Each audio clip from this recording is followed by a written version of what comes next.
আসসালামু আলাইকুম viewers, teach কুইকে আপনাদের স্বাগতম। ভিডিও ভাইরাল কিভাবে হয় প্রত্যেকটা ইউটিউবারের জন্য একমাত্র কোশ্চেন এবং আকাঙ্ক্ষা যে তার ভিডিওটা কিভাবে ভাইরাল হবে। ভাইরাল হওয়া সম্পূর্ণ ইউটিউবের ব্যাপার, ইউটিউবের অ্যালগরিদমের ব্যাপার এবং আপনার চেষ্টাটাই হচ্ছে সবচেয়ে বড়। তো ইউটিউব ভিডিও ভাইরাল কিভাবে করতে হয় আজকে আমি আপনাদের সেটা নিয়ে ডিসকাশন করব। আমাদের চ্যানেলটি লাইক সাবস্ক্রাইব করতে ভুলবেন না। তো বন্ধুরা, ইউটিউব ভাইরাল হওয়া খুব কঠিন একটি কাজ, খুব প্রতীক্ষার বিনিময়ে আমাদের এটা সম্ভব হয়। কিন্তু আপনারা যদি কিছু জিনিস মেনে চলেন তাহলে আপনার ভিডিওটি কিন্তু ভাইরাল হবে। আমার দুইটা ভিডিও মোটামুটি ভাইরাল হয়েছে। সেটা হচ্ছে আমি যেটা লকডাউন করেছে ঠিক সেই সময়টাই বিকাশ অ্যাকাউন্ট কিভাবে খুলতে হবে সেটা নিয়ে আমি একটি ভিডিও বানিয়েছিলাম। ইটস কোইন্সিডেন্স, আমি নিজেও জানি না এটা ভাইরাল হবে। তো ওই সময়টা মানুষ টাকা লেনদেন করার জন্য ইউটিউবে কিভাবে আপনার বিকাশ অ্যাকাউন্ট খুলতে হয় সেটা নিয়ে সার্চ করছিল।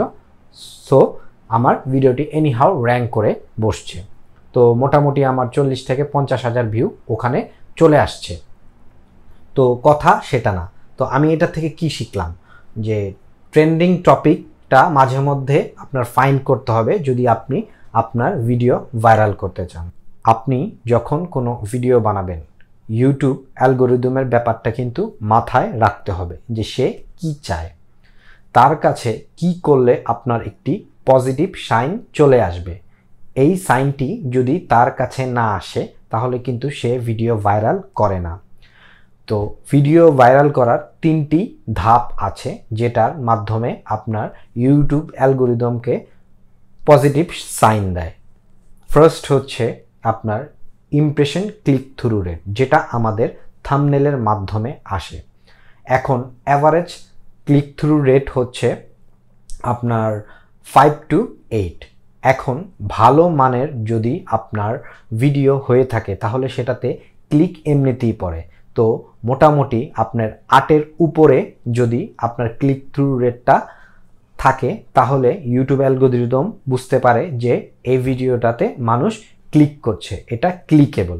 দেন সে কি দেখে, দ্বিতীয় যে সাইনটি আছে সেটা হচ্ছে আপনার অডিও রিটেনশন।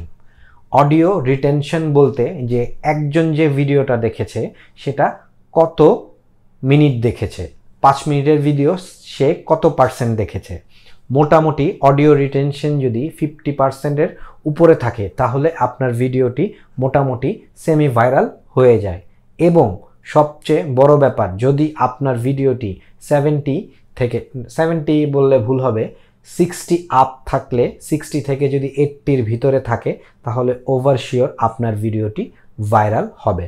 সো অডিও রিটেনশনটি খুবই গুরুত্বপূর্ণ। অডিও রিটেনশন কিভাবে বাড়াবেন এটা ওয়ান অ্যান্ড অনলি নিজের উপর। আপনি যদি ভিডিও কন্টেন্ট ভালো না বানান তাহলে অডিও রিটেনশন আসবে না। স্ক্রিপ্ট বানিয়ে ভিডিও বানান যাতে বোরিং না হয়, ইনফরমেটিভ, যেটা আগে মানুষ কখনো জানে না এমনভাবে স্ক্রিপ্ট বানান। এভাবে যদি আপনার ভিডিওটা ইন্টারেস্টিং করতে পারেন, বিভিন্ন ভিডিও এডিটিংয়ের মাধ্যমে সাউন্ড কোয়ালিটি ভালো করতে পারেন, তাহলে অবশ্যই অডিয়েন্সরা আপনার ভিডিওটিতে টিকবে, তারা সময় দিবে এবং আপনার অডিয়েন্স রিটেনশনটা বাড়বে।